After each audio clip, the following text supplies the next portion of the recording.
goes. But no, I see that so much now, especially with the access people have to telehealth doctors and specialists that, like they're trying to fill in a gap, essentially that they're not getting from maybe a GP, which is understandable because there are huge problems I see, at least on the female side of things, with being dismissed if you are even remotely healthy. But then it's like filling in this gap with someone who either might not have the qualifications or the experience to really understand like what is driving certain issues. Um, and I think for a lot of people, it can just be overwhelming. Yeah, I think there's a lot of things that have led us to this point. I find it interesting to kind of think back and like how did we how did we get here?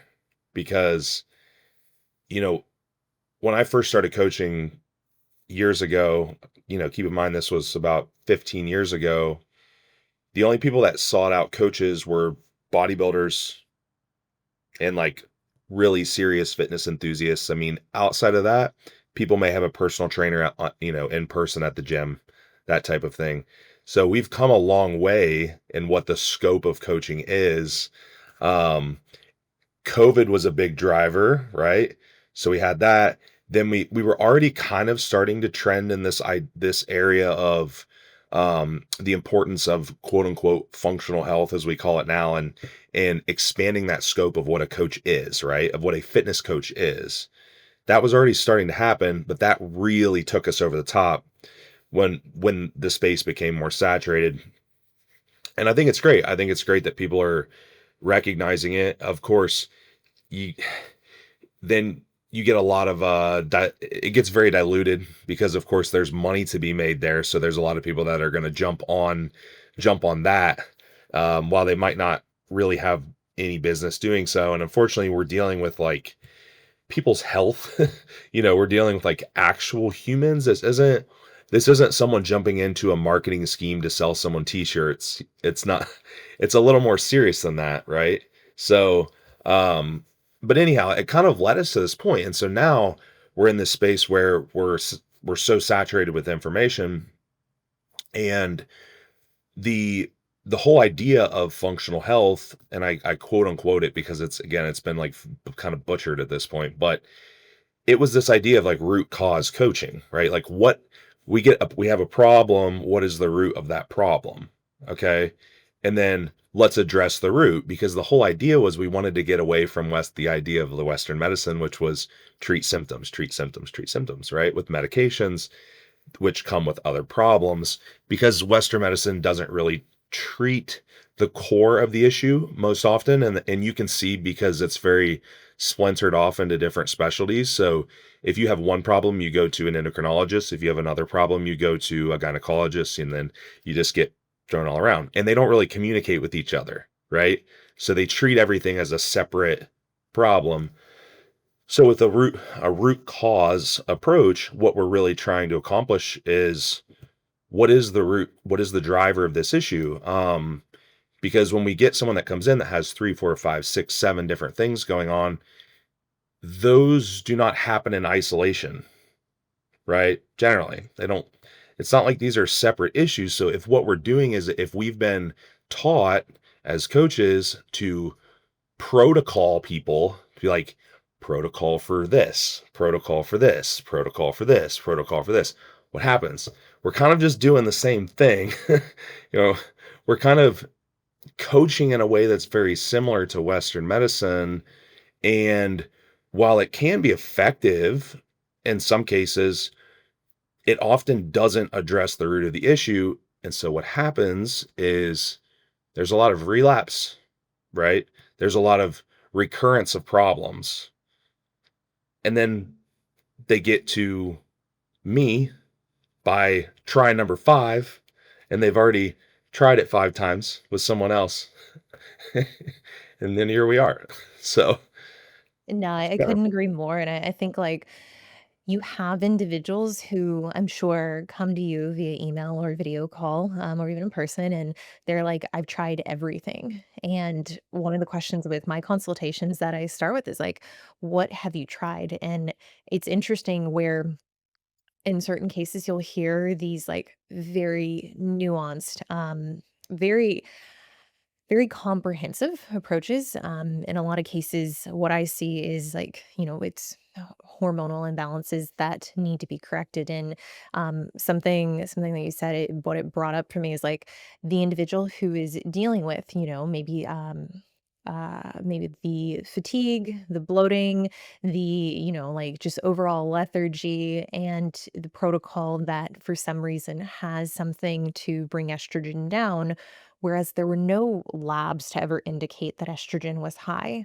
or through combing through other, previous labs, or combing through even just subjectively interviewing the client, it's like, "No, the provider gave this to me or said this was going to fix my issue," quite literally. So already, like, this blind promise without ever having the, really baseline to understand, like, in the case of, like, estrogen, like, what is the relation to estrogen to progesterone? Like, that was never established yet. Okay, let's blanketly throw either, these hormonal modulators, which in many cases are over the counter for many people, what I see, or even precursors that can have very non-specific effects. And um, it's baffling, and it's baffling also to hear from the client. They're like, "No, like, I'm not on anything. I'm not taking anything to modulate my hormones. That's why I'm coming to you." And I'm like, "No, you already are. You have this in You place. Like, whether you realize it or not, like, this is having downstream effects." right.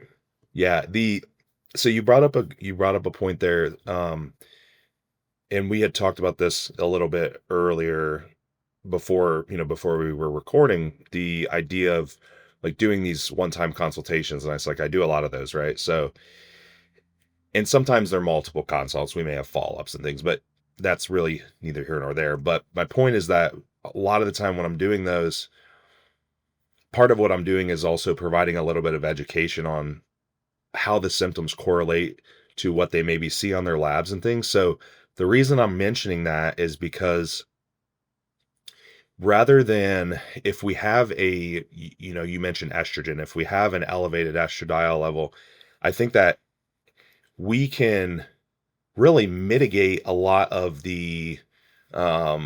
a lot of the stress and strain around those issues if I can just tell them how that connects with, with what they're seeing on the labs and maybe what that mechanism is. So going back to the root cause coaching is that might actually be the third, fourth, or fifth thing that happened in the cascade of issues. And I haven't been working with the person, so and same thing with new clients. So I don't necessarily know like in what order the symptoms started to occur, but that might be a question that I would want to ask, or like in a very basic sense, look at a GI issue or a autoimmune issue or something, or I mean, really anything in that realm and what was happening and then what was happening around that time. So they have two issues. Which one happened first, chicken or the egg type of thing? And you can normally tell which of those was the root and what started to drive that issue. So now we can walk all the way back to the beginning. Here's our driver. Can we work on that? Is that something we can work on? For a lot of people, unfortunately, the reality of that though is that a lot of people, it is a stress driver, it is an accumulation of stress. But they're so far beyond where they were at the beginning because they've continued to accumulate stress that now we do have to be a little more intensive with the approach. But my point is that I think that again, in coaching and in functional health right now, there's just way too much looking at the problem and not looking at the root of the problem. Like, what is the cause? I'm gonna give you an example. The other day, I see this kind of stuff, and again, not all cases are this simple. Some are obviously far more complex, but the other day I had a gal come in having a lot of motility issues with meals. She was very bloated. She felt full very long after meals, you know, low appetite, little constipation, yada, yada, yada. Very slow system, right? So, she's had a GI map done, I believe, testing all that stuff. And I mean, I'm seeing some stuff on there, a little bit of nothing too severe, but there was some stuff going on and we talked about it. And I start asking some other questions and it was she had come from a, a background of some poor relationship with food. There was a little bit of high volume. She was a bit of a high volume eater, right? Filling in the macros with some very voluminous foods. And you know how people can, maybe if you've done a prep or some dieting, those habits kind of creep in there. I mean, we've all done that at some point, and maybe they stuck with you. Um, so I actually dug into that more and dug into that. And I'm not a clinical psychologist, so I'm not diagnosing anyone with anything, but there was, there was some aspects of that we addressed, and we talked about how to properly structure the meals and what's realistic and this and that. And then I got an email back in a follow up in a month, and just going to the bathroom every single day. Almost all the symptoms are gone. We did very little in terms of supplements. So sometimes these people have been so inundated with protocols, because she had too. She'd done everything, she'd talked to everyone. And I'm like, I'm not going to do the same thing that everyone else is doing already. That seems kind of silly. Like, I'm not going to give you your fifth SIBO protocol. Like, maybe mine will be a little different, but I really doubt it's going to work that much better, you know? Um, so even to that point is sometimes the solutions are that basic, but also sometimes when people have been layered, they've gotten a lot of information like layered on top of each other from different coaches or different doctors or naturopaths.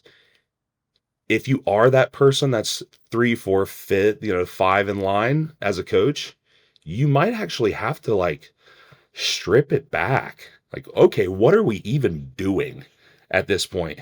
Like, what is even going on? I mean, I know you have labs, like I can see what they say, I get it, but at the same time, you've done all of these things and you've kind of taken pieces from all of these things, and that's what you're doing now. It's like we're we're wiping it out. It's like control alt delete, computer reset, start from the beginning. Um, and unfortunately, that's a lot of what I get these days.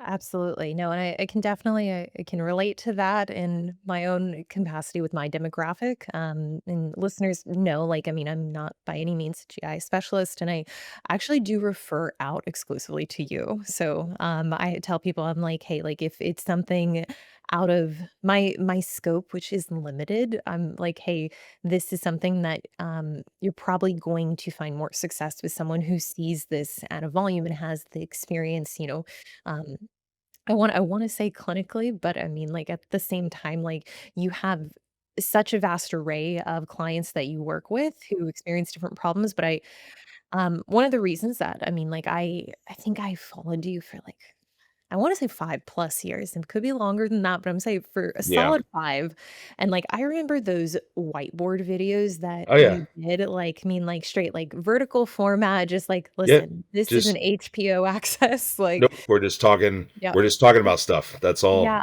Yeah. And I found that kind of content so helpful for me as a consumer, and at the time, it was very much, yeah, when I first started tuning into your content, it was out of necessity to understand, not what necessarily was going on with me, but to understand these feedback loops and mechanistically why certain things weren't happening or why they were. And I love your approach. And I know for listeners, obviously they wouldn't know this, but I did a consult with you for a friend of mine about 2 years ago for something that they'd been dealing with chronically. And I mean, if I recall, like, I mean, your, recommendation, not having spoken with them, you're like, it sounds like this is going to predominantly come down to managing the inflammation, which, like, if they're not managing stress already in more of a uh, just a more abstract approach, like on a regular basis, then that's where I would begin. Like, and I remember like I sent over their protocols and they were very dense. And it was like for like the dietary restrictions. And on top of that, it's like the cardio requirements. It was like, well, this person's dealing with inflammation, yet what we can see objectively is that their protocol is extremely rigid. Like, I mean, like just these like sugar starvation type um recommendations, and it's like, I think for a lot of individuals who have gone through multiple providers or multiple coaches, I mean, like when I've spoken with them, they're like very much at a loss. They're like, I don't know what to do at this point. Like, I mean, no one seems to be able to give me an answer. And really, where, like, from my perspective, I'm like, it's got to be so defeating to spend thousands of dollars and not just that, but have the time that goes into this, have the effort, but then also have the hope that they're going to see resolution when in reality, what oftentimes is being missed is the basics. And I mean, like, largely, I think across my desk or computer, that does come down to recognizing the amount of or I guess really the allostatic load that the individual's carrying, not just physically what they're putting their body through, but the emotional stress, the mental toll that everything under the umbrella that is involved in their day to day, what kind of strain that's causing on them. Yeah, there's a balancing act. So anytime you're suggesting something, there's kind of a balancing act that you have to play with what you okay. So if you're a coach and you're working with these cases, or but the thing is everyone does. I mean, you can't there's not a whole lot of people that come into a coach that are like 110% perfect, ready to go right out of the box. They got a little something something that probably needs tuned up, right?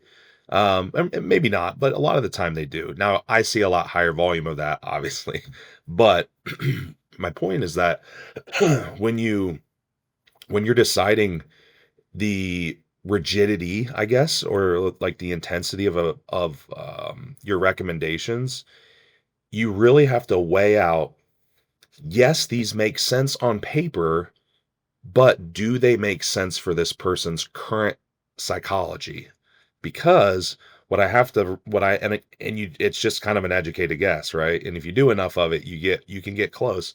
But what you have to figure out is that if I do more, I can address more, but I can also drive more stress by adding more variables and by using word even like using words and um dare I say like labels for certain things that they may have going on. Like you even have to be careful with that. For with some people, you really have to read the room on the kind of mental state that the person's in. Um if they're coming in very heightened around the problems that they're having, and they're very, they're upset about them, or they're anxious, or they're even depressed about them, the last thing I want to do is be very heightened on my side and be very like dramatic about how terrible this is and how bad and how the sense of urgency we need to fix it and this and that, because what is that going to do? That is absolutely going to probably heighten them even more. um so while it might look like a great idea for me to throw this super fancy protocol at them, and trust me, I've got all kinds of cool tools that I would love to use, but I don't get to use them that often because you know that it's going to go the other direction with them, as psychologically. Um, Now some people it's the opposite. Some people it is like, hey, this is this is kind of serious. You kind of need to buckle down and get your head out of your butt, right? That's It's person dependent. So I don't really fall in a camp. I'm not anti protocol. I'm not anti anything. It's just like what makes sense for that person. And it really boils down to, it really, really just boils down to their psychology. If you're getting clients that have worked with other practitioners and worked with other coaches and worked with other, naturopaths and doctors, they have some preconceived biases, and they have some probably sensitivity around their situation. And that's becoming more and more and more common because there's so many more people doing it, and there's so much more access to telehealth, and there's so much more access to HRT clinics, and there's so much more access to functional health coaching, that the amount of people that are coming in with problems that have never uh, talked to anyone else about them is getting very low, right? Does that make sense? You see where I'm kind of going with that? Yeah, yeah, absolutely. I mean, it's like the demographic that is invested into correcting their health or seeking improvement, because I think oftentimes too people assume that like you're seeking a coach because of a problem, and what I'm sure we both find is that there are individuals that come that have very minimal problems. They might identify or label them as problems, but in reality their primary goal, once you go through that interview process, is they want to optimize what they're doing. They wanna get more out of their results, more out of their body, and realistically, it's like, I think setting expectations, for either avatar, the individual who's coming to treat a problem or to optimize what they're currently doing, is first setting those expectations and making sure that they understand, like you said, like, the rigidity that is required to see improvement or to see correction. Um, it might not be as linear just from A to B, like, "Oh, just do this and, we're going to, get you where you're trying to go," because of then the stress incurred with that kind of protocol or that kind of rigidity. And you brought up um, the aspect of individuals now having, been through many providers or many coaches. And I think that's where, what we were talking about, like prior to starting the episode, is like, you know, I was personally surprised with the amount of individuals who are already working with a coach, or who, are very equipped to manage what they're doing, but are looking to essentially fill in those gaps with someone that's specialized. And that's one of the reasons that like I do like promoting the consults and offering that, is because I do see I'm like, I don't need to manage everything under your program, but if you're serious about getting more out of your body and at least being prophylactic, so that you don't run into issues down the road, I can definitely fill in this gap that maybe you and your coach like currently aren't addressing or managing. And I think that's amazing that you offer that too. That's something that I admire, because I mean, specifically with GI health, and I mean, like, how do we use the term functional health? And you said it earlier, is like it's kind of just the easiest way to identify what it is that you do. And I mean, maybe I should have started the episode not 20 minutes in asking you to give a background or give more listeners more info on to where your specialty lies, but I think at this point they can probably gather that. Um, uh, Yeah, the and even while you were talking, something that kind of came to mind too was the a lot of the people that are a lot of the people that are offering these types of services that have this type of knowledge in functional health are usually they are have been a competitor or pretty serious we'll say fitness enthusiasts, like they lived a similar lifestyle at some point.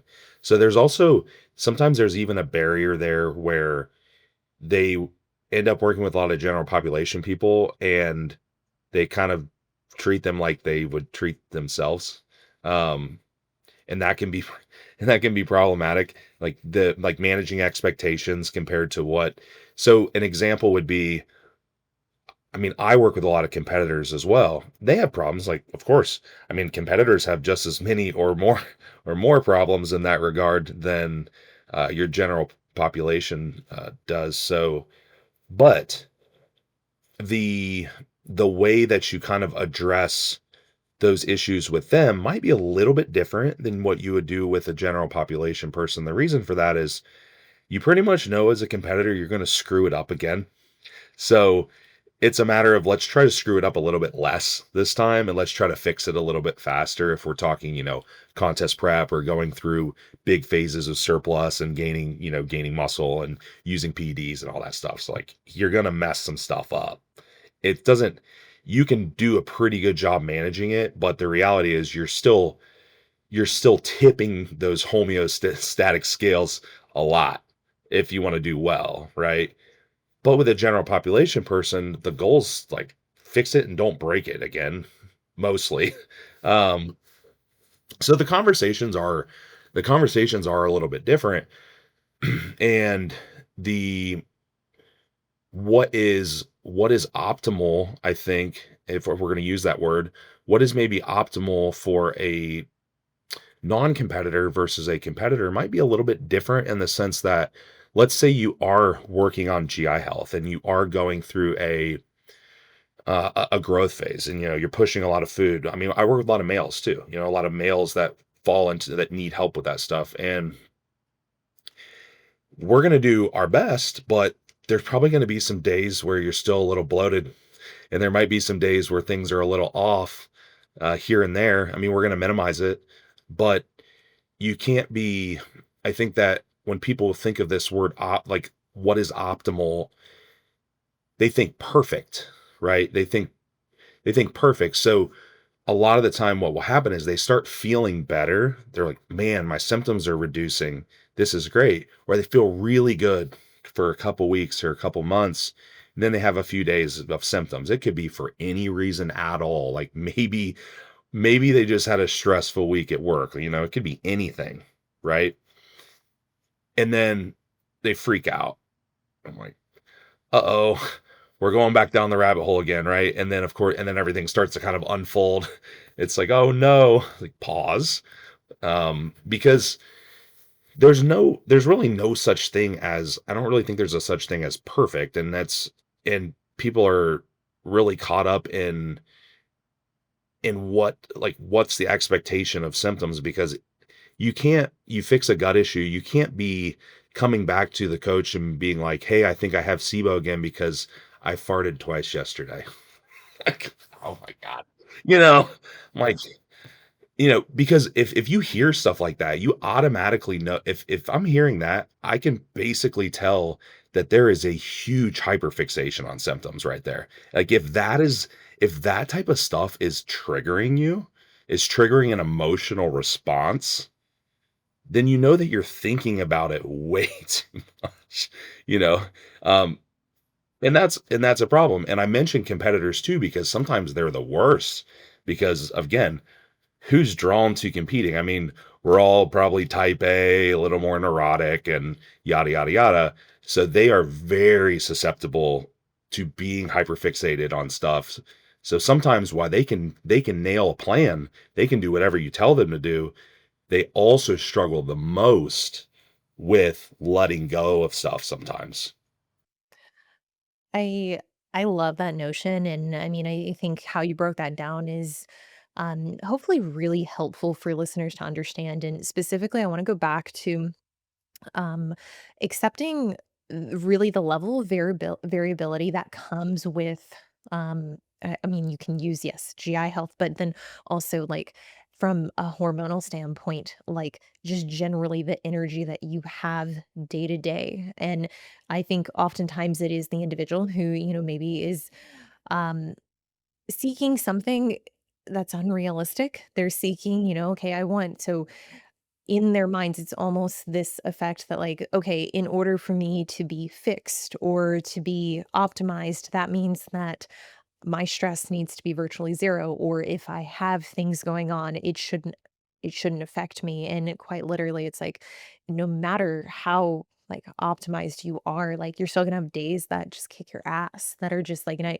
this is kind of the pitch I give with like TRT when I'm talking to individuals females who are gonna start TRT. It's like was in nursing school, I was working full time, and, like, yeah, like, even being on TRT, there were a lot of days that just laid me out, like, that I was just, like, even 9 hours of sleep, like, there's just a certain level of stress that I would say is expected, and it's very similar to contest prep. I think a lot of individuals who are, I would say, a little more naive to, what it takes to get stage lean is they expect that, if my coach does things correctly, if I'm following the right protocol or the right um, prep phase, then I'm not going to experience that really bad hunger that I hear people describe online or those really bad bouts of low energy. And realistically, it's like there's some of that just comes with the territory, like that level of discomfort. And I think absolutely certain people are more sensitive to it. I myself, I'm very sensitive to those shifts in calories. And I think early on in my career, 'cause I've been bodybuilding for about 10 years, and early on, I was that individual who assumed something's wrong. Like I am doing something incorrectly because I'm experiencing this symptom. And in reality, I think with I think with age and experience, I came to realize, like, this is gonna happen probably every time, and even when I do things a little bit better and I'm a little more methodical with the approach, there's still going to be baseline discomfort that I can either continue to fixate on, which realistically, that is going to keep it in the forefront of my mind, making it, allowing it to grow to a magnitude that I would say is manageable if it's not constantly on your radar, if it's not constantly something you're worrying about. But I think also too, what you mentioned is around understanding that your coach, or your practitioner, your specialist that you're working with might have their own biases. And it's important to, when you're gathering this information, to understand that, like, their protocol, like, they might have some merit to what they're saying, and what they're saying very well might be true, but it might not be the best fit for you and your circumstances, depending on whether or not their biases are, kind of swaying, their recommendations to, I guess, really towards a demographic that you don't fit within. Does that make sense? Yeah, totally. And um, I like that you mentioned you kind of came to terms with there's going to be days, there's going to be hard days, and that's out in prep, out of prep. I mean, anyone really. I think that a good way to describe it is when you're thinking of stress, really what you're trying to do by fixing whatever problem it is that you have is you're trying to better equip your body to handle stress. That's a really good way to think about it. So, if we're talking prep specifically, yeah, I prep a lot of people, and I do, I do get comments are like, "Hey, this prep feels it's hard, right? But it feels a little bit better than the last preps. These things, certain aspects of it are better." And it might be because, it might be because the approach is different, but also it's probably because they were just set up in a better spot for their body to handle it a little bit better. One that a feedback that I really like from a lot of, and this would be more of, and this could be competitors or general population, is we've worked on an issue and they have a bad day, bad few days, bad week, and they recognize it, but they're like, well, the impact of it was only about 25 to 50% as much as it would have been prior. That would have put me down for, you know, it would have taken me forever to recover from that type of stress. That's a really good sign.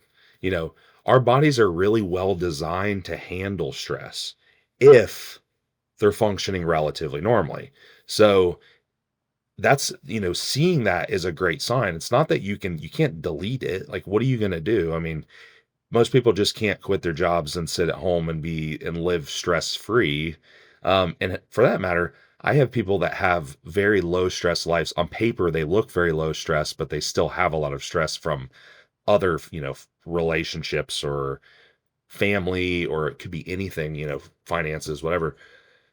So I think it's really good when someone reports something like that. Like, I'm not quite as beat up from doing these things as I was before. That's a good sign. We didn't necessarily take the stress away. You're just a lot better equipped at handling it now, you know? And that benefits you in prep. Like, a lot of setting up a good prep is everything you do prior to the prep. If you're already going in there with a few bullet holes in you, it's going to be hard. It's going to be a hard time. It's going to be a lot more difficult, which is why, not rushing into stuff like that can be beneficial. Not necessarily being tied down to specific dates and things. I get, like, there's schedule limitations for people and financial limitations and family and things like that. But ultimately, the goal isn't necessarily to get rid of all the stress. It's to just it's have a better perception to it. So when it does hit you, mentally you can sort it a little bit better, right? That's a psychology thing. And then two is physically be able to handle it a little bit better. Your body has the resilience, the stress resilience to handle it a little bit better. So you're not cooked for a week afterwards, right? Digestion's no different. Nothing's no different. I mean, look, you're human. If you go out and have some pizza and a couple drinks because you're a normal person, I would like you to not be ruined for a week, right? And that's realistic. That is realistic within reason. I completely agree, and I love where this conversation's kinda gone is, like, stress management, I think it's kinda become in vogue now with, like, the science-based community to be like, "Oh, like, we need to manage stress." But then when you actually get into the weeds of it, it's like, yes, there are interventions that, are quite actionable, yes, you can journal, you can talk to a trusted loved one, you can go to therapy, you can segment out time for yourself where you're allowed to stress, and it's a very organized fashion, and these are all things that, like, I think in some ways are oversimplified because it does come down to physiologically what's happening intrinsically when you experience the stressor. And for some people, I mean, hey, like objectively, like they don't have a lot of responsibilities, but physiologically that response to stress is very high. And even things that let's say, are within their control and have solutions within close reach, they still are overwhelming, and I don't think it's helpful for a coach to, assign, like, value, be like, "Oh, like, that's not worth stressing about," or just get over it.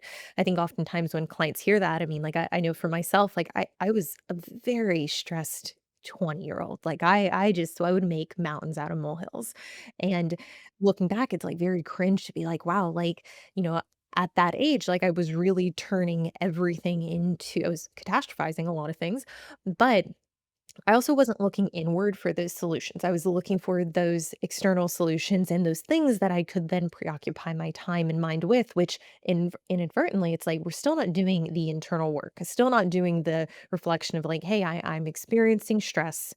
Is this within my control to fix? No? Okay. Well, then what do I need to do to re regulate? What do I need to do to find that baseline? And I can say for me in the last year, I'm done with nursing school. So, I mean, that's a big stressor just off my plate.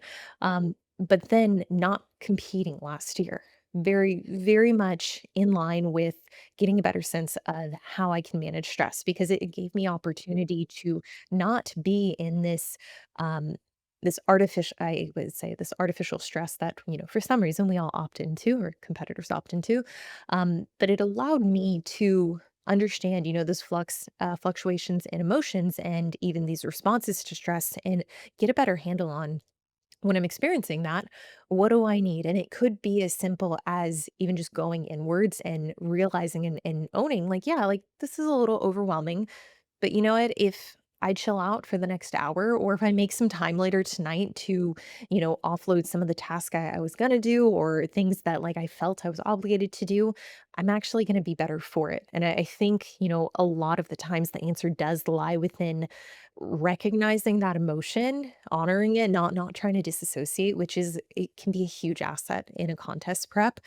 And I think for a lot of clients, that's the trap they fall into is that they think, well, in order to manage this stress, I need to ignore it or I need to repress it. And in reality, I find a lot more success for myself and with clients with just acknowledging, like, yeah, this is a stressful situation. And if you have things that you can do in the case it's like a scheduling issue or you took on too many things, you said yes, and you didn't give yourself enough time to decompress between responsibilities and activities. It's like, okay, well, you didn't do this week, great.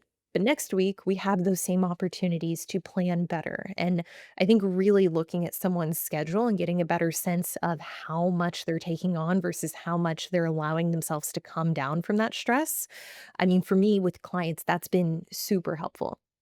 Yeah, and they're 100%. And so it's like two things I can take take from that is as much as silly as it sounds, I mean, schedule management schedule management and prioritization and just allocating tasks is really difficult for some people. um it might see if you are someone that's pretty schedule oriented, you might look at what someone's doing, a client, like what does their life entail, and it might just not seem like much to you on paper. Of course, you don't know every little detail that goes into that, uh, but as surprising as it may be to some people, that's actually a really simple, something that's really simple for people to potentially correct. Is I can't say how many times I've run into folks that, especially general population, where they're just really inefficient at prepping food, or they're really inefficient. They're like, I'm sending my check-ins late every week. I'm like, well, what are you doing in the morning? I'm like, what's going on? Well, I'm like, well, that's kind of disorganized. let me let me give you some suggestions, and it's the same thing with like a lot of, and this guy goes off track a little bit, but the same thing with a lot of the coaches that I work with. They're like, well, how do you do so much? I'm like, well, I work a lot, but also I'm everything's assigned. Like it's a task, it's scheduled, it's all these things that have a purpose and are prioritized. So you can't just wing it. First off, life is way too busy to just be trying to wing everything all the time. You'd be surprised how much you can simplify things and how much extra time you would probably have if you just, reeled that in a little bit. And um beyond that, I I also think that there's when it comes to like stress perception, you mentioned you were really stressed, and you talked like a lot years ago, right? In your early 20s. There's also like a level of life experience that goes into that as well. It's just what might be a 10 to someone is just a 2 to somebody else, because it's perception towards what have you experienced in your life, and how long have you been exposed to these things. So I do think it's important, for if you are a coach, to recognize that some things are a bigger deal to people. They've maybe not have to deal with it before. It's maybe something it's brand new to them, and so it seems difficult. Don't discount that. It might not it might seem simple, but if you've never experienced it before, if you're the coach that's been through everything, and you've been in the trenches, and you've been injured before, and you've had all the issues and this and that, your perception towards something that's happening to someone else is going to be pretty pretty dull, and pretty Pretty pretty jaded, yeah. you're right, for sure. And the last thing I would like, really, I think that's worth pointing out there, is that you mentioned um you mentioned not just repressing things and not necessarily disassociating. We I think this is also a societal thing. I think that when you look at psychology in just societally, that everyone is taught people are taught that they're supposed to be happy all the time. And if not, they're medicated oftentimes. And I've always found that interesting, because if you understand just the basics of neurochemistry, and understand like dopamine and serotonin, we have ebbs and flows, and what's going on. You do just need to learn to kind of feel it and live with it once in a while, and not panic about it. If you're stressed one day, or you're a little sad one day, or a little down one day, or a little tired, or whatever it is, you can just sit in it and experience it a little bit. And if you do it, your perception to that will change, right? I think that, especially now, with how much access to dopamine that we have everywhere, that we're always chasing a feeling of, if this is baseline, we're always chasing something that's up here, right? What goes up must come down. You can't live up here all the time. You probably want to operate maybe here. And if you're getting lower, maybe only this low. You don't want to be way up here and then way down here. Right. So it's okay to feel stuff. It's okay to have some anxiety once in a while. It's okay to have a bad day. It's okay to feel any of those things. It's not, it's That's normal part of human physiology. It's perfectly normal. So there's not necessarily something wrong with you if you feel emotions, or you feel certain things. Sometimes you don't even need to seek an answer. Sometimes you don't need to go out and seek an answer.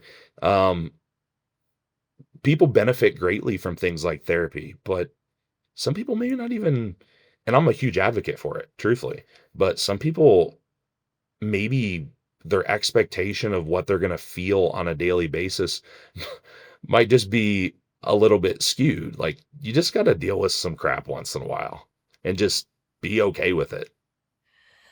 I love that, and I think for listeners, I mean, hopefully they can take that as, more of an abstract, actionable because it's like I do think that, from a societal standpoint, like we've been trained to associate something being wrong with feeling variability.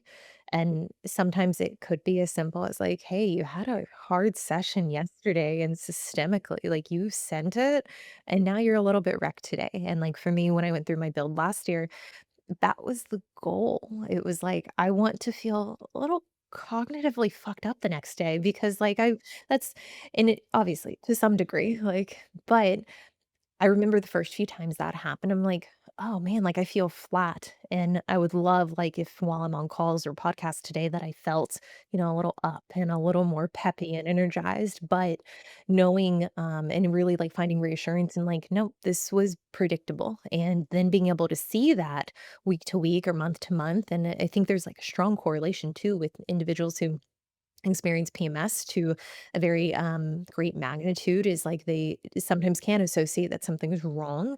And don't get me wrong, there can be issues and there can be room for improvement or actual indications, to have interventions.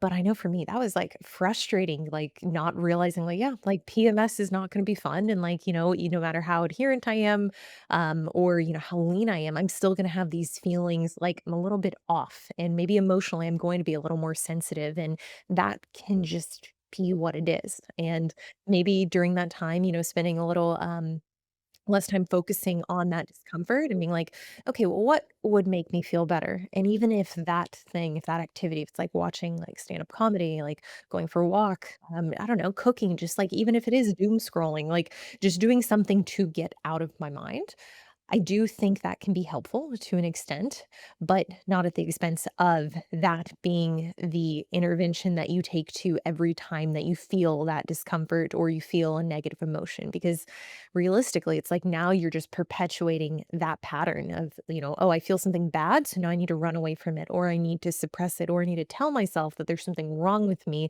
because I'm experiencing that. Mhm. There's, so there's something called, and I the exact name of it, is blanking a little bit, but something along the line. It's a stress curve, and it kind of, the whole theory is that you you need some stress to be productive, because if you have zero stress, your sense of urgency is zero, right? If you have nothing, your urgency to do anything is probably going to be very low because you're not worried about anything. So, now if that goes too far, that obviously becomes problematic, right? So if you have no sense of urgency, if stress was completely zero, I mean, yeah, you could live in that state as long as you pay your bills and you function day to day, like that might be fine. But a lot of the people that we're working with, they want something greater, you know, they want something greater. It might be bodybuilding, it might not. It might just be fitness. It might be, I mean, it might be that, a lot of the people that are a little more driven like that, they probably have other goals and aspirations in their life that are probably a little bit greater than the norm, right? So you have to feel it, you're going to feel stuff. It's normal. And in a bodybuilding sense, I like that you mentioned the training sessions, because I get, I get this one often where someone's getting really beat up, and I said, well, let me put it to you this way. If you didn't push yourself enough to actually require extra rest once in a while, or a deload, or whatever it is, or you never felt beat up, you're probably not even training hard enough to create adaptation anyhow. So you actually do have to push yourself to create adaptation. I mean, you really do have to push yourself a little bit above and beyond that upper threshold. And then you have to rinse that off a little bit, right? Whatever that is. It might be one day, Might be just a day off. It might be you need a few days off. You might need to go out and do something a little and get your mind off of it, whatever it is. But if you're like, I would almost go as far as to say, if you're a bodybuilder and you're training to build muscle, especially, you probably have to feel beat up once in a while. And that's maybe an indication that you're actually just creating the adaptations to gain the muscle. You just don't want to live there all the time, obviously. Like the whole goal, and something that coaches can do for clients is we spot stuff early enough in in that process, and we recognize it early enough to where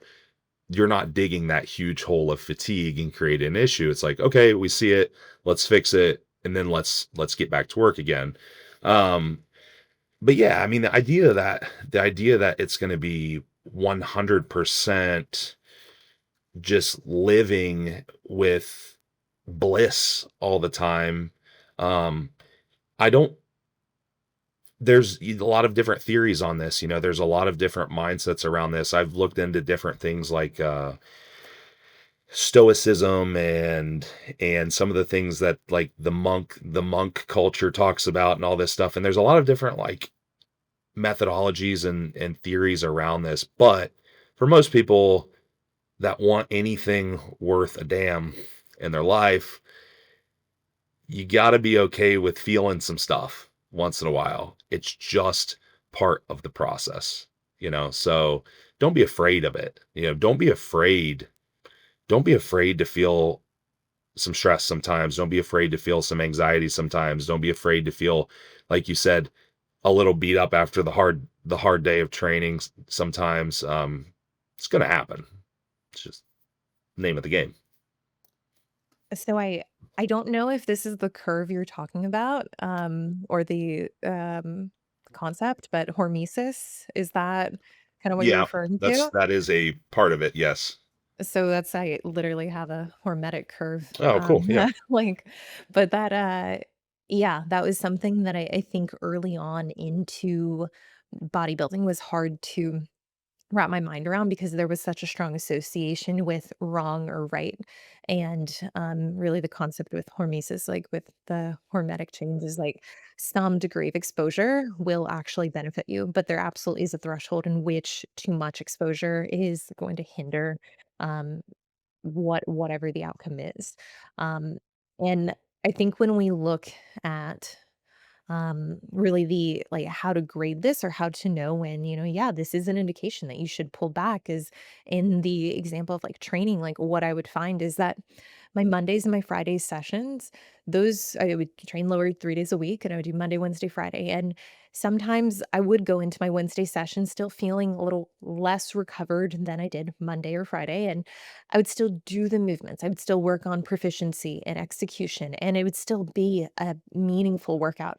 It just wasn't to the degree that the Monday or Friday sessions were, but come Friday, at that point, I was recovered enough to, again, like, send it, and then having those off days, Saturday and Sunday, like, that really set me up for a good Monday session, and really where I started to tune into my own recovery needs and recovery capacity was whether or not I was hitting that Friday session after 3 days, somewhat off, or 3 days at a lower intensity, was I still able to make progress? And I think that's where like scaling your volume and also recognizing like everything outside of training is going to have a large impact on your ability to recover. And those to me, like that's just such low hanging fruit in terms of like sleep and then activity level and fuel. So when we look at that, I think there are some very clear signs that someone's like pushing too far, but it's not a knock, it's just I don't think people are as acclimated to fatigue and exertion, and I think it can be something, especially if, like you're describing, like, you are aspiring to do really hard things, then it's gonna come with a degree of repeated exposure, in healthy and productive doses to cause those adaptations. hmm Yeah, for sure. And there's something that will talk to my clients about sometimes, and I brought this up on different podcasts too, is when you're thinking about when you're thinking about total stress load or allostatic load over time, the the bodybuilding crowd cracks me up a little bit because I think it's funny because we do some things really well. So, prioritizing sleep, we should be, right? Prioritizing sleep, nutrition, right?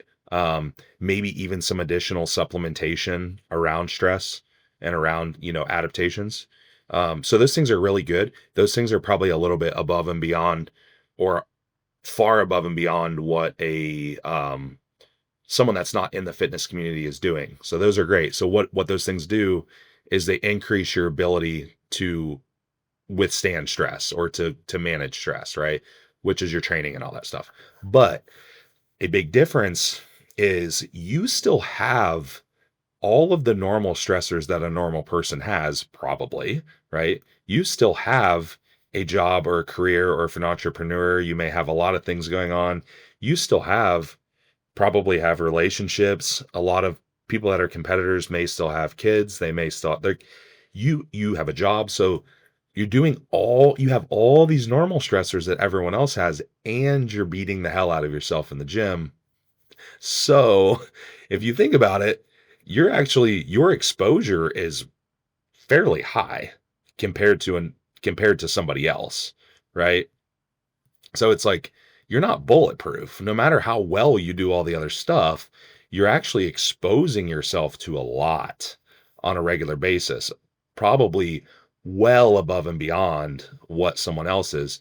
Your body does your body does build some resilience to that with repeated exposures, over time, but it's not like that's not a that adaptation is not indefinite, you know what I mean? It's like muscle can be a pretty long-term adaptation. You can continue to grow and grow and grow and grow and grow, but even then, now your stressor exposure gets even higher because guess what happens when you gain muscle and you get stronger? Every session that you do is a greater fatigue is great more fatiguing than what you did back when you were smaller and weaker, you know?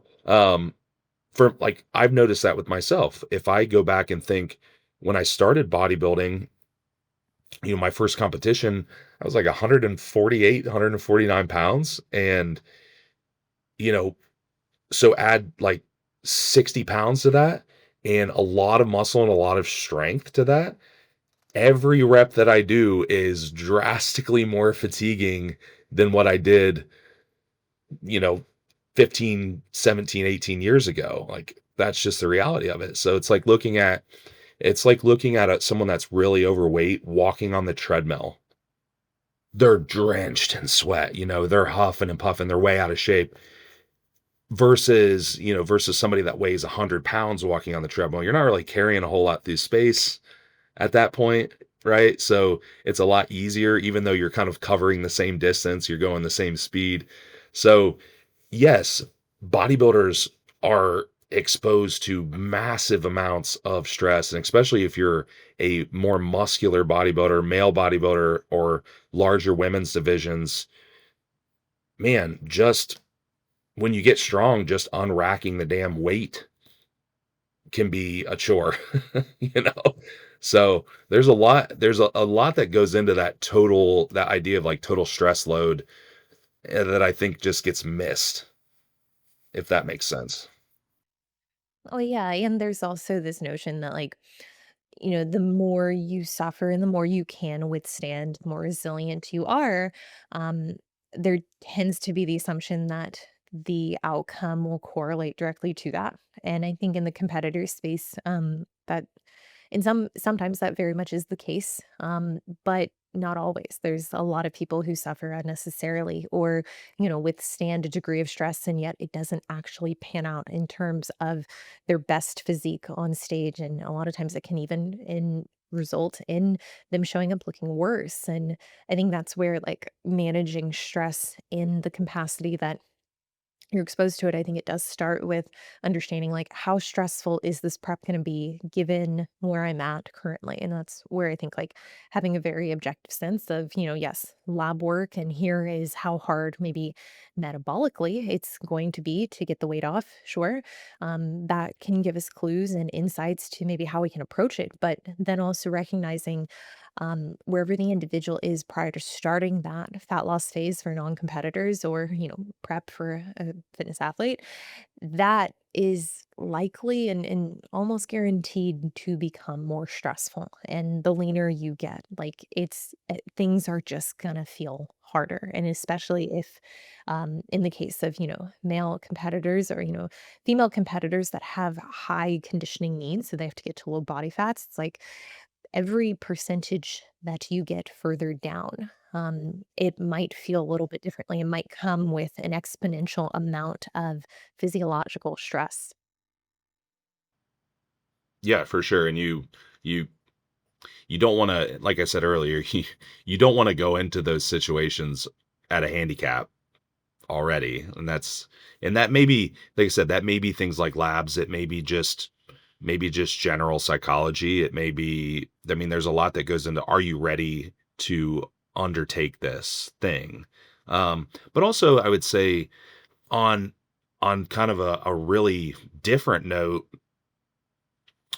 with prep especially, I think that you actually, people that are what I would call, I don't know what the word is I want to use. If you're more of a hobbyist bodybuilder, so and when I say hobbyist, I don't know if that's the correct word, because a lot of people aren't going to make a living off bodybuilding. That's just not really a thing for most people. I mean, it's a very small percentage of people.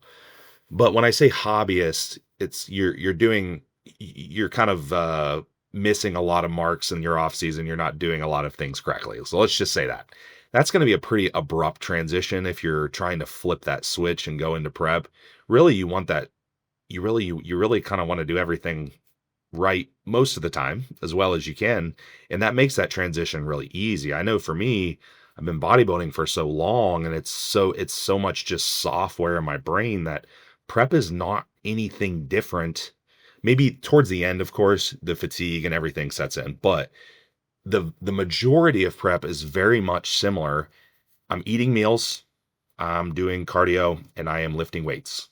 And what do I do the rest of the time? I eat meals, I do cardio, probably less, and I lift weights. So I would I would say it's very much the same thing, right? Like the steps that go into it are very much the same. And when I talked about operating emotionally, operating in kind of a smaller spectrum emotionally, you know, you really want to go into those types of situations pretty level-headed and not think, "Uh-oh, prep time, time to feel like crap." I'm like, "Guess what's gonna happen? You're gonna feel like crap. You're gonna be thinking about food, you're gonna be hungry and all that stuff." I've seen that situation where the very first set of changes, then they send the first update and they're like talking about all these things that are, prep, and they're feeling and stuff. I'm like, "No, no, no, no. No. It doesn't like, it does not work like that, right? That was an emotional response that you had to the fact that we used the word prep, right? We used the word prep, and we're now in prep. And there can be ways to mitigate that. For me, I'm always a very busy person, so the last the last several times I prepped, the last 2 preps in 22 and then again in 24, I actually had not planned on prepping specifically, and then I just extended out the deficit that I was in into a prep, and I did nationals both of those years, and each time the look got better. And I can honestly wholeheartedly say that up until probably the last 6 weeks or so before the qualifying show, my life was my life was exactly the same probably the whole way through, but I'm in terms of me feeling it and having to really think about it because the fatigue was starting to get really high, it really is not that disruptive of a process because I'm doing it all the time, right? So, what is that? I mean, it's just it's just habits at the end of the day. It's just operating in as operating in a level space, a level-headed space most of the time. Um, Something that my clients, if any of them listen, some of them probably will comment on is how no matter the situation, even if it's something, even if there's a big problem, how calm I am when I talk to them. I'm like, well, that's by design. Because the last thing I want to do in in a urgent situation or something that's negative potentially is freak out. I mean, because that's going to drive that response in you. And the same thing with positive situations. We celebrate them, right? We celebrate wins. I reinforce wins all the time. I think that's important to do. But I also don't want to get people so extremely hyped that they get dumped on their ass the next week when the week's like normal and boring, and they don't drop 2 pounds the next week and they're like, oh, last week was way better. I was like, no, just part of the process. Everything's fine. We'll make some changes. So, um, yeah, I mean, as coaches, I think operating in a very level-headed space is super important. You got to be careful being too much of a hype machine with people. Those are generally the people that burn out very quickly. They're generally the people that maybe progress short term really well and then fall off. And they're generally the people that don't handle adversity very well, because their expectation is just good, good, good, win. Guess what? Bodybuilding is unforgiving. It is a very unforgiving endeavor for a lot of I people.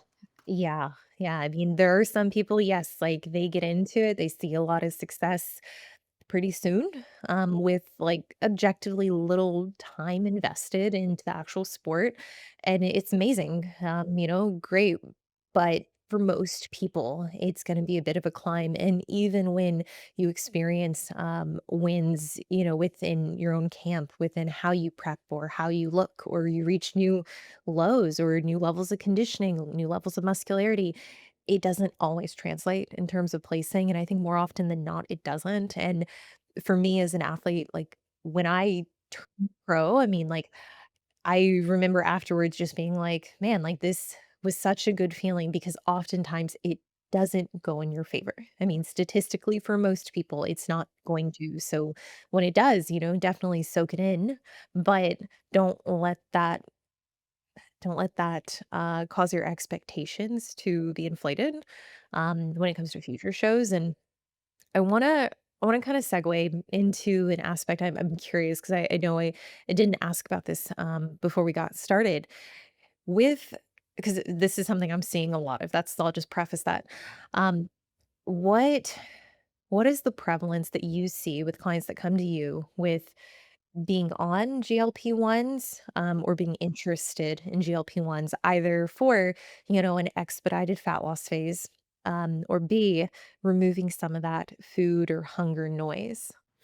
Yeah, so the GLP-1 thing's evolving pretty quickly too, because there's also a lot of there's newer classes of them that are coming out that are multi-mechanism, that are GLP-1s and GIPs, and they have, two or three different, because we started with kind of semaglutide, Ozempic is where we started, and then trizepatide, and then we have a few newer ones.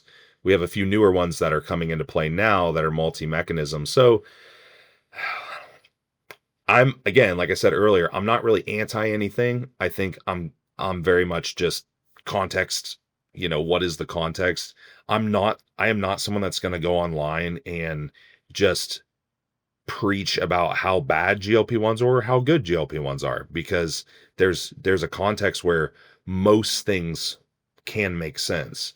Um with where they're originally designed, their diabetes treatments a lot of the time is what they were. So they're aspects of blood glucose control and even maybe some inflammatory reduction with some people. So especially when you're looking really overweight people, so that would be a demographic. You end up with this kind of phenomenon of leptin resistance where the with leptin levels, or this fat burning hormone, it generally goes up as you eat more food and gain and have more body fat, right? And it goes down as you're leaner and underfed. But if you there's a threshold in there somewhere where if you get too overweight, where maybe you have the leptin, but your body's very resistant to it, right? So resistant to the leptin that you have. So you have leptin resistance. And there's normally there'll be issues with ghrelin levels as well. So it's like a weird thing where if anyone's a bodybuilder and they've went into an off season, they went really deep into the food and they're like, I don't want to touch food ever again in my life. This sounds gross. I've been in that place a lot of times, like zero hunger. The palatability of everything is off, and you're like, ew, that's gross. But then you see, I always use the example of My 600 Pound Life, the show that's on TV. How could you be so overweight, but yet want to eat all the time? Mechanistically, that doesn't really make sense, right? When you listen to what I just said, like that doesn't make sense. You would think you would be totally disgusted by food at that point. But they reach that point where they become really leptin resistant, and so there is a lot of urge to eat despite being really overweight. So you use the word food noise. That could be a potential method to reduce that food noise with people, is a GLP. So the and of course it reduces hunger mainly because it's decreasing or slowing some gastric motility. um Obvious downside, slows gastric motility. So what is that potentially going to do? Well, if you are someone that has various GI issues, or you have slow gastric motility already, for could be for a number of reasons, you can imagine how that might exacerbate that issue even further. And that's probably why, and this is a dose dependent thing too. And that's probably why we've seen some of these crazy stories where people are having like stomach paralysis and just wild side effects and gastrointestinal issues with it. But you also have to wonder what the dosing is on that, because um, a lot of the original dosing recommendations were a titration method where they'll start really low and then just kind of keep bumping you up over time. And it was odd. It always seemed really odd to me that they would just keep bumping doses until people got sick, like almost to their sick. I'm like, why didn't you just stay at the dose that was working? You know, why don't we stay at a dose that's kind of doing its thing in the background, but is not disrupting your ability to function? Um, so that if you are going to use them, maybe think about dosing considerations too, and think about you're starting at a lower dose.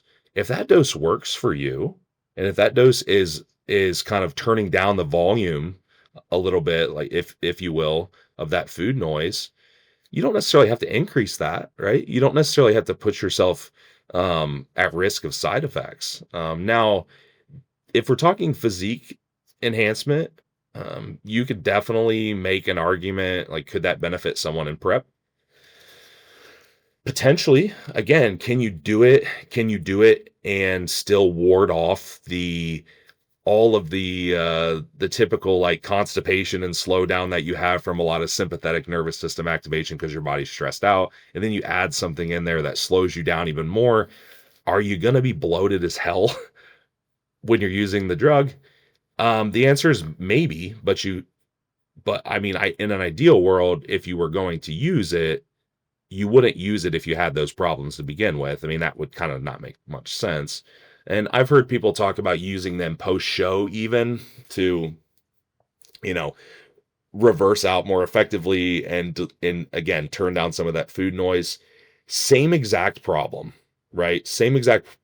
I'm not going to say it's going to be a problem for everyone, but the same exact potential issue would be, well, now you're trying to reintroduce food into a GI tract that's probably relatively low in good commensal bacteria because it's been underfed. And you've probably, a lot of people by the end of prep, the variety of food that they're eating is not really good because calories are so low.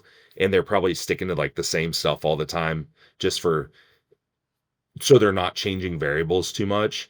So you kind of run into this situation where it sounds really good in theory, as long as you're not, as long as you can do it without having those, motility issues. So I'm not, again, like I'm not against it. I'm really not. I just think that I think that you have to consider dose, and you have to consider what the person's kind of gastrointestinal health is like initially. In a low dose, most people will probably be fine, really, No, I So think that gives listeners really good insight into theoretically its application, but also being really fair to the concerns and considerations around application. But I generally would recommend and would encourage individuals is like you shouldn't be using it at the expense of also experiencing extreme GI distress. And if that is now your reality with it in place, that would be an indicate like it's not like you just have to settle for that. And the dose is probably too great. Um I think with some of these other ones that are coming out that mechanistically, are a little more advanced than semaglutide, I think it's important to have some kind of professional monitor you if you're going to use it because a lot of times what I run into is individuals have already started it and they come to me, they're like, hey, like I have this in place, not willing to remove it. But like you described, when I start looking at how they're feeling and what's regular for them, they are experiencing a lot of that GI distress or irregular motility. And I think that's something, especially for the competitor who is very sensitive to changes in the lower abdomen, very sensitive to changes in like not having a bowel movement. If they get really stressed out because of that, and then that affects their mindset and their psychology. And later in the week, they're, kinda wound up because they're like, "Well, I only went to the bathroom 3 times this week." It's like, well, we really have to consider, like, yes, this could be allowing you to be in a greater deficit, sure, but is it also causing mental and physical distress? And long term, if you're just going to have it in place, what does this lead to? What does this put you at risk for? Because I think for a lot of individuals, they're looking at the benefits, but not really considering the effects. Because when you look at individuals who are susceptible or predisposed, they have comorbidities that would lend to pancreatitis, gallbladders, gallbladder. I'm blanking right now. Inflammation of the gallbladder, you have to realize it's like that delayed gastric emptying, like that isn't specific to just your GI tract. Like, I mean, it's going to have upstream effects in all of those vessels and tubules, like they can be affected. So, if you're someone who isn't taking a closer look at all of your systems collectively, it could be worth just getting an assessment and really understanding, like, specific to you outside of potentially being constipated, or in some cases I've had individuals who have doses that are way too high and they experience just like extreme abdomen cramping, and it's like it could be just that, but it could also be worse if you already have comorbidities to begin with. yeah, the yeah, when you think of digestion, there's also think of it as more of the whole detox system because oftentimes when you have long-term digestive issues or your susceptibility to those things, you may have some sluggishness and liver detoxification. You may have, like you said, gallbladder issues. So there's going to be downstream effects, right? With that. So if you're disrupting that one portion of your detox system, which is your gut, intestinal tract, you're probably going to be burdening the other phases of detoxification too in your liver, for example. Um, so yeah, 100%. I think that's a great point to bring up. And like you said, a lot of those issues that you've probably seen are generally in higher dosages of those drugs. And like anything, is the juice worth the squeeze? It's like anything that, unfortunately, unfortunately, with pharmaceuticals, whether it be those or performance enhancements of any kind, anything that works really, really well generally has more side effect potential. It's like if you're pushing one mechanism really hard in one direction, there's going to be a counter regulatory response somewhere, right? There's not really a free lunch like when it comes to things like that. Anything that works really, really good probably probably is going to have some downstream effects depending on dose and duration and what kind of state you're in prior. Same thing with same thing with any fat loss agent, same thing with anabolics, same thing with any, anything else. It's like, man, this androgen works really, really well. I'm like, it also causes the most side effects long term. It's like, right? So unfortunately, that's just how it is. Like we don't there's not a whole lot that we from a pharmacology standpoint that we really have that you can just get nothing but massive benefit with zero downside. Most of the things that have very little downside are probably working more subtly, right? There's things that are beneficial, that probably have more of a subtle response, but anything that's like, you think of a GLP-1, taking a drug that if you had never taken a GLP-1 and you just started at the high dose, like a higher dose, it would probably wreck you. That is a powerful drug. Something that can literally just cause you to not poop for a week and wreck your stomach and just not and stop the whole process of peristalsis in the stomach where everything's moving through. I mean, that's a pretty it's like a pretty powerful drug, right? You can't imagine that that's gonna come without some type of side effects if you're not careful. And so this isn't something that I am still, like, in the process of formulating this thought around GLP-1s, but, like, I mean, like, poke holes through it, please, or, a weigh in. For individuals who are higher estrogen, if we're reducing the liver's ability to clear, I could see that being something that we just need to be mindful of is, are we going to see hyper concentrations of certain hormones? And for individuals who, let's say, aren't even out of range from an estradiol standpoint, but are within range, but their progesterone is also low. So maybe they're experiencing some kind of imbalance hormonally. They throw the GLP-1 in, maybe without supervision, without those prior labs, or maybe they have supervision, but the labs aren't specific or they're not timed correctly. Um, I wonder, I guess, like, I'm curious if that's gonna be something that we see down the road with certain individuals, pan out. Yeah, I would say yeah. I would say that because you see that just with any general any type of GI issue, anything that's if there's slow motility or like when you get a GI map on somebody, for example, the GI maps measure, beta glucuronidase levels, which we know is an enzyme that's going to kind of dictate how much estrogen is being cleared. It's part of that process, right? So you would probably suspect that if something that's being cleared through your detox system, like estradiol, is if you're gonna slow down the system that clears it, you're potentially gonna have more of that circulating in your body, right? So for females, for sure.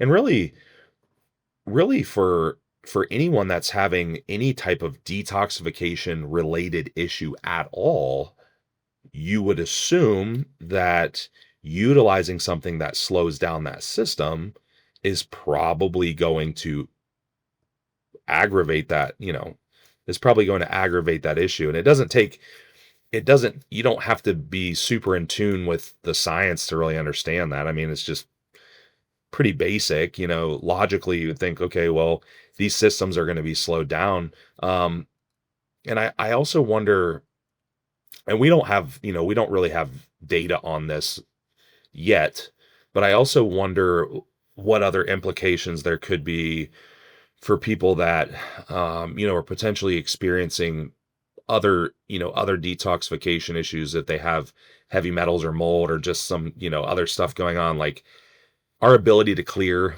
a lot of these things out of our bodies. Like, again, you're slowing the system down.